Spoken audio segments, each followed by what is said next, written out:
Kami po yung, ako po ulit si Buddy. Si Raymond. And si Marcus. Papakilala ko po isa sa mga kapatid ni Ellie. Ito po si Lali. May babasahin lang po siyang message para sa inyong lahat. Pwede kung makinig kayo ng mabuti. Alam naming naiintindihan nyo, makinig po kayo ng mabuti. Pakiusap lang. Thank you everyone for supporting the reunion of the Eraserheads.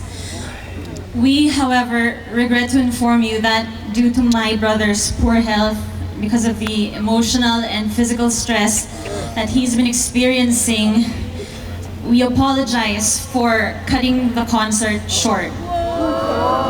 My brother had to be rushed to the hospital for medical attention. Again, we apologize and thank you, all of you, for coming here tonight.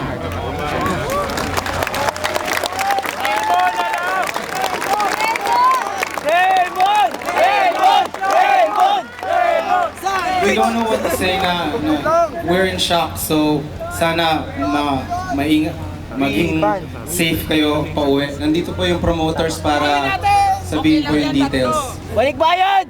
Sir.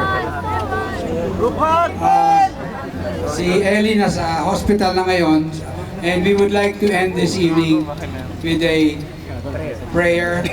Let's all pray in silence for at least 1 minute.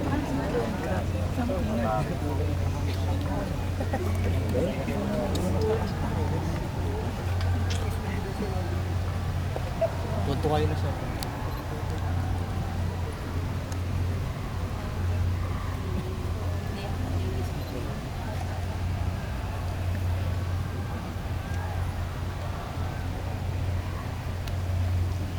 Maraming salamat po at we continue to pray for his quick recovery.